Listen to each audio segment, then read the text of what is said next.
భవితా కేంద్రంలో ఘనంగా 146వ హెలెన్ జయంతి వేడుకలు. 10th పాస్ అయిన ప్రత్యేక అవసరాల పిల్లలకు ఘన సన్మానం.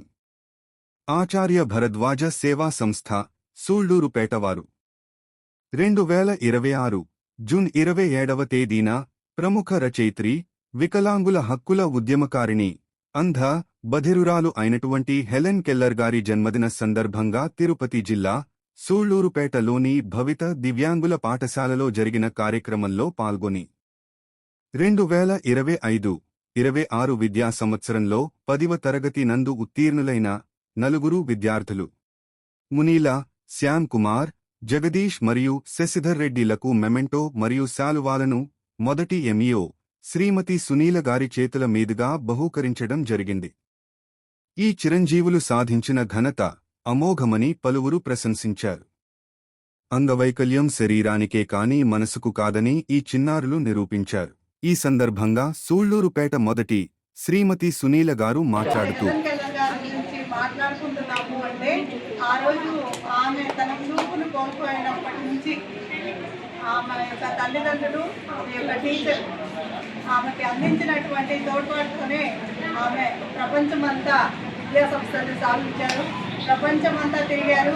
అందరితో ఒక లోటు కాదు, కళ్ళున్న వాళ్ళు మాత్రమే లోకాన్ని చూడరు, మేము కూడా లోకాన్ని చూస్తాము, మేము కూడా లోకంలో ఉన్న వాటి గురించి మాట్లాడగలము అనేటువంటి గట్టి స్వరాన్ని మనకు అందించారు. మరి హెలెన్ కెల్లర్ గారి జీవిత అది చదివినప్పుడు మనం అసలు ఎంత మాత్రం అనిపిస్తుంది.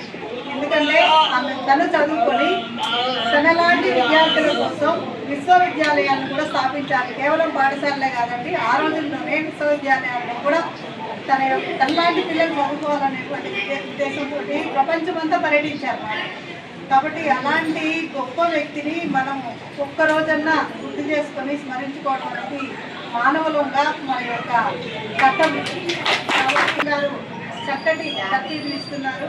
మొన్న 10th క్లాస్ రాసేటప్పుడు నాకు ప్రతిరోజు బాగా ఫోన్ చేస్తూనే ఉంది, మేడం మా పిల్లలు ఫలానా స్కూల్లో చదువుతున్నారు, స్ట్రైక్ ఇవ్వట్లేదు అంటే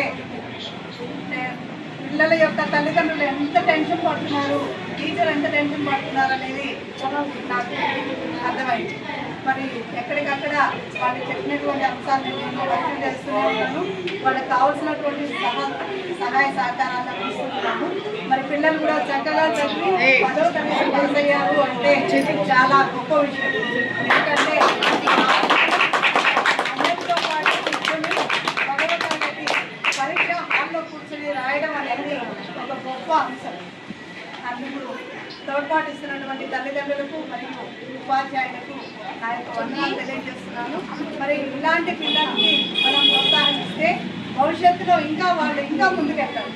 వాళ్ళకు మనం అన్నీ చేయగలము అనేటువంటి శక్తితోటి వాళ్ళు ముందుకెళ్తారు. కాబట్టి మండల విద్యాశాఖ నుంచి ఎప్పుడు కూడా మేము ఎలాంటి సపోర్ట్ ఇవ్వాలన్నా మా సపోర్టు ఆచార్య భరద్వాజ సేవా సంస్థ సూళ్లూరుపేట సభ్యులు మాట్లాడుతూ,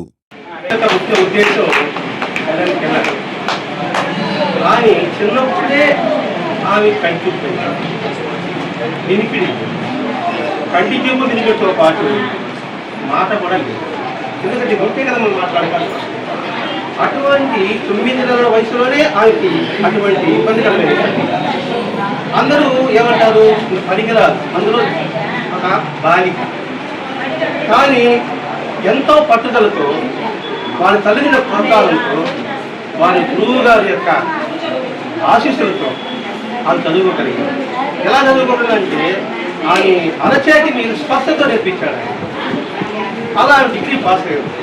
అనేక 25 దేశాల దాకా తిరిగింది. దేనికోసం?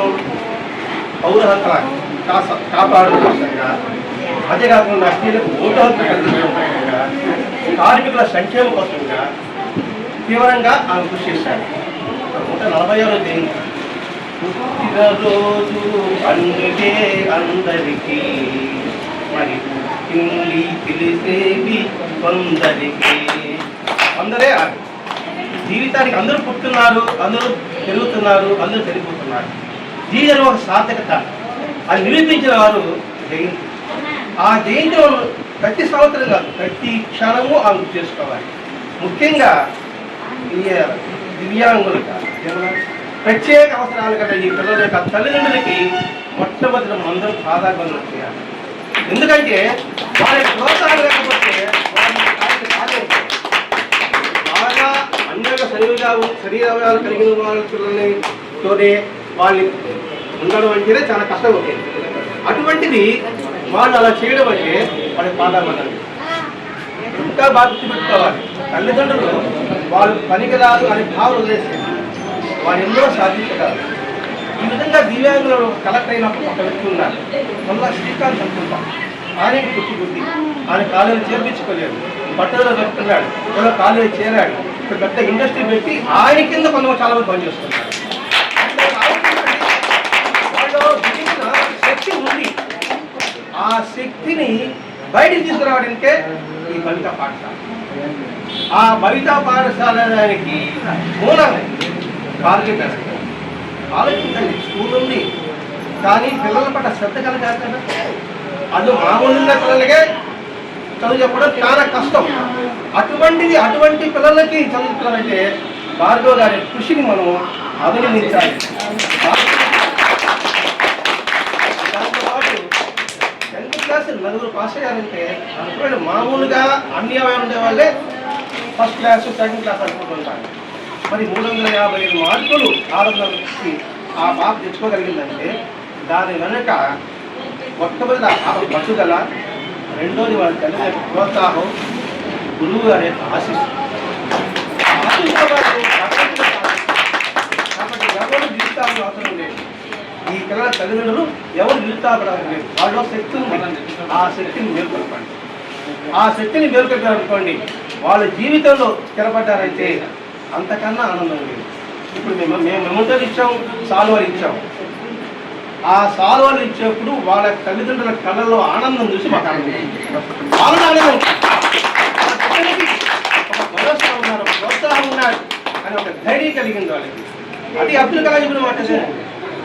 మనం చేసే సహాయం వాళ్ళకి కాదు, వాళ్ళ తల్లిదండ్రుల కళ్ళలో చూసారంటేనే అది అలాగే ఉండిపోతుంది సార్. కొందరు అంటారు ఇదంతా వాళ్ళ కర్మ అని అంటారు. అది వాళ్ళ కర్మ. వాళ్ళ కర్మను తీర్చడం మన కర్మ అంటారు. అర్థం చేసుకునే పాయింట్.